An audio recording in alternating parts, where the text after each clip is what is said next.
Hey there, welcome to day 7 of the Get Up and Go Challenge. Sharon Horne-Ellstrom here, your host or hostess for this challenge. You're kind of leader through the challenge or whatever. I want to talk today about what I call the pandemic pivot, which is actually just changes challenge, right? I've been teaching challenges for, probably 20 years and doing challenges for my entire life, right? Each and every one of us have personally experienced probably tens of thousands of challenges depending on how old we are. I'm almost 60, so even if I only face one challenge a day, which I guarantee every single day we have to make decisions and choices, and we face challenges and dilemmas, and we overcome them and we live through them, and most of them we don't even think about. We think about the big challenges, the big things that affect us and cause us to change. The job loss, the new job, the wedding, the divorce, the relationship gone bad, the new relationship, the friendships that change, the organizations we join, the organizations we leave. All the time we're facing change and challenges. Never in my life, and I hope not never again, have we been facing a global pandemic, a situation in which all of us are being impacted by the same root cause. The root cause is that we've got this global pandemic, and this pandemic is causing a ripple effect and changing all of our lives, whether you've lost your job, whether your business is shut, whether you've gotten sick and recovered, because people that have passed away, they're sad, but there's not anything we can do with it, right? We cannot change the past, any one of us.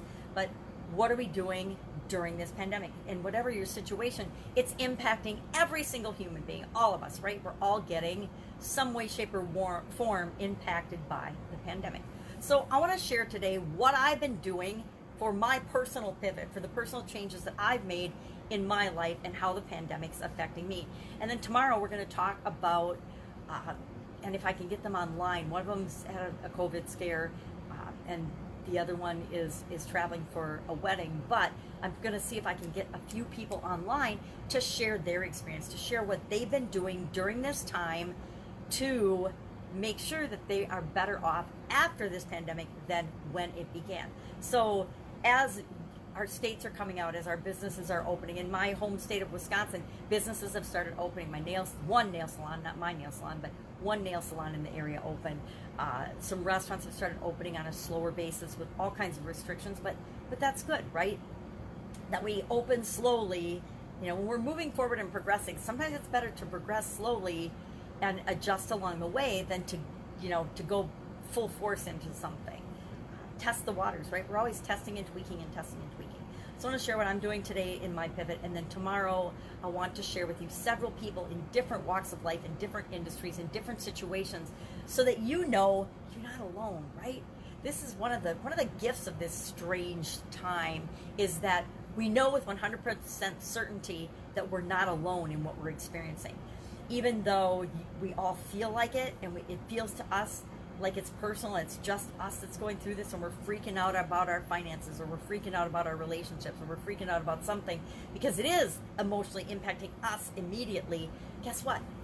Billions of people are experiencing very similar, if not the exact same thing. So we know that, oh my God, I lost my job, I don't have an income. Well, you and, 50 million other people in America, I think that the number's got to be up to about 50 million by now.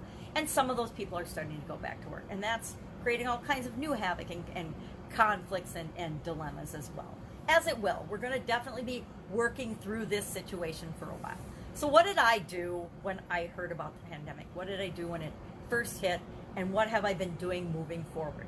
Well, for me, personally, and I feel a little weird saying this, but of my life over the last 2 years, I've had to make massive changes and massive adjustments in my life and in my lifestyle. I am legally blind now, and so that means like a couple of years ago I had to stop driving. Well, when you stop driving, you stop going to places and interacting physically with people a lot. My visions also meant that I stopped attending a lot of in-person events and started to do a lot of things online. I've been using Zoom for several years. I've been using other tools for several years. I've been doing videos, live videos, for a couple of years now. I think today was day 843 of my just documenting my journey as I've transitioned from the corporate world and the brick and mortar world of lots of different businesses and different industries to the online world and doing things online. I don't call myself an online marketer because I don't think I am, but doing what I do online and helping people online. And I've been doing that through challenges for several years. Even before I was online, I was doing challenges. I was sharing them on my blog. It was really interesting.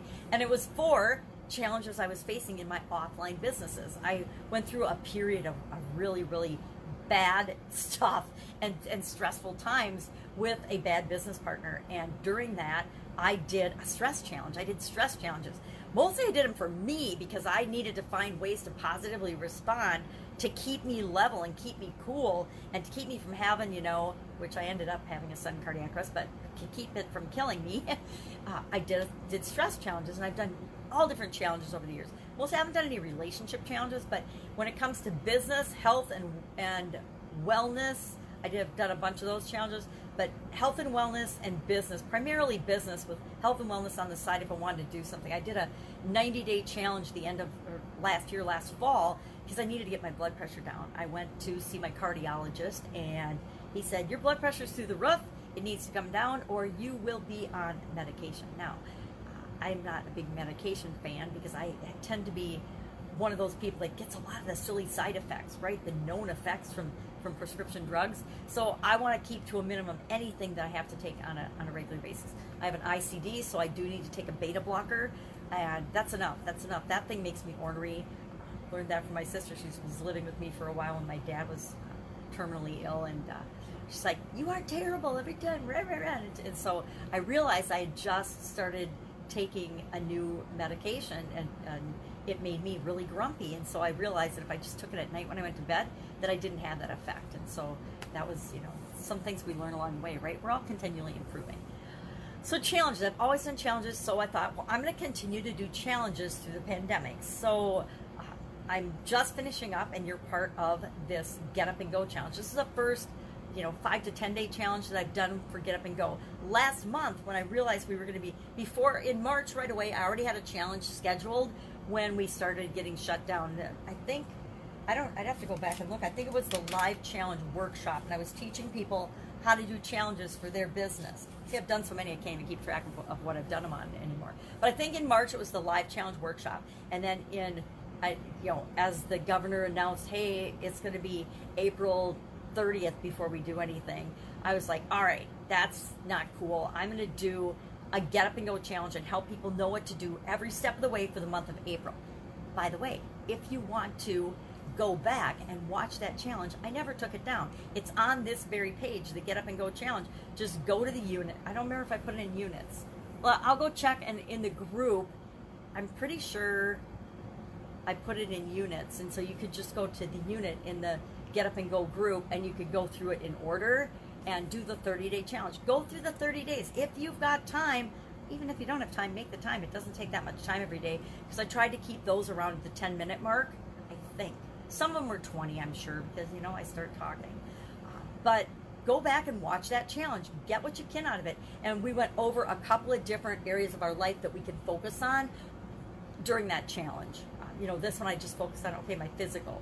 But it's physical, mental, emotional, spiritual, financial, contribution, and relationships. We want to make sure we're considering all of those areas. I'm actually in a challenge right now that added to that. It's a more spiritual oriented group, and it's really fun to do other people. I love doing other people's challenges. I don't just lead them, I love doing them as well, and continually learning and evolving and growing. How do I want my challenges to be? A lot of people do challenges differently because they're all about the marketing and all about the money, and I don't do my challenges that way because that's not why I do them. I do them for personal development, to help people and to move people forward in their life. And then if you decide to get involved with me later on, that's awesome, but it's not my overall objective. A lot of people's challenges are just a marketing tool. It's like the launches, the live launch method. And I love Kelly Roach, don't get me wrong, but the live launch method is a way of bringing people into their high-ticket coaching program, and it's just a challenge over and over and over again, the same challenge over and over and over again. And I have not done, starting Monday, the 25th will be the second time I've done the same challenge, but I think that's my first time doing the same challenge more than once. I've always done different challenges. So there again, I want to get more consistent and to be able to serve more people in a consistent, focused way. So I'm actually doing that similar challenge on starting Monday that we're just coming to the end of now. So my pivot has been, I haven't had to do a whole lot of pivoting because I was already online. I was already doing things online. I've already been making videos, creating content, serving people on social media. But one thing I am doing, and one thing that I'm doing with a vengeance, is massive personal development and learning. I am participating in people's online courses. I am doing online courses. I am doing a mastermind and coaching. I'm in a mastermind and coaching group for branding to focus and change. And I'm also pivoting from my persona of Pajama Grandma. For about 2 years online, I've always been Pajama Grandma. I do everything, all my videos in my robe. And for the last, since the pandemic, I've been rolling out of that and kind of sloughing off. Decided it wasn't appropriate to have Pajama Grandma die. I was going to do that, but it doesn't seem appropriate because she's still a part of me, right? It's always been a part of my persona, but it's not the persona that I want to move forward with. I don't want to just help people to do online businesses. I want to continue to help businesses to add an online component so that when pandemics and things like this hit, they automatically don't miss a beat. They just roll into another aspect, another part of their business. Businesses that I've worked with in the past that did that are doing so much better than the businesses that have nothing going except maybe a Yelp review, right? That's just in the restaurant industry, for example. So I want to continue to do that. I don't want to go and just only help people that are online. There's plenty of coaches and people out there that have never done anything offline. They're just helping people do stuff online. And to me, I might be a little prejudiced, but I always feel like there's more to life than just the online component. Yes, it adds incredible things and incredible flexibility to our lives, but I took an Italian food manufacturing business and I got that down to the 4-hour work week before Timothy Ferriss even had discovered online products and services and his online 4-hour work week thing. And then I read his book, loved his book, because I thought it was wonderful. But he actually created that book online by asking people for feedback and putting chapters out and getting feedback and reading, and that's how he created this amazing bestseller. That's another study and process in and of itself. So massive personal development, personal growth, honing my skills, focusing, getting coaching and help in the areas that I want to get better at, and then I turn around and I teach people and teach them to do the same, right? And I've been doing that for several years. So what are you doing? What have you decided? What changes are you making during this period of time? Because a pivot just means change, right? I kind of laugh every time I hear the word pivot, but it fits with pandemic. I like the sound of pandemic pivot better than I like the sound of, change challenge or challenges. Challenges are just change, right? So I guess challenges and pivot and change, and they can all be used interchangeably. So that's been my experience. My experience is things are different. I am immune compromised. I do have lots of inflammation, and I will say that during this pandemic, I have let some of my inflammation run away with me, so I have to be even more careful than otherwise. But guess what? Most of the population doesn't have to be careful. They can just go about their business. They might get COVID, they might not, but they'll be fine. They'll survive it. The death rate isn't as extreme as we had thought initially. But that's what happens when things impact the whole world. We don't know everything up front. We have to figure it out as we go along. And you do that by actually taking action, trying things out, testing them out, finding from other people, modeling other people. Hey, what's working for Joe? What's working for Sandy? What have they tried? What have they done? Well, how might I be able to learn from that and apply that or try that in my life or in my business or in my relationships or with my, physical well-being? So, and I could go through each of the areas of my life. If anybody wants to hear that, I could share each of those. But for the most part, I just kept doing more of the same, and I just pivoted slightly the topics and the messaging and what I'm sharing with people. My Supersize Your Business brand, to me, 70% of my businesses are growing during this pandemic.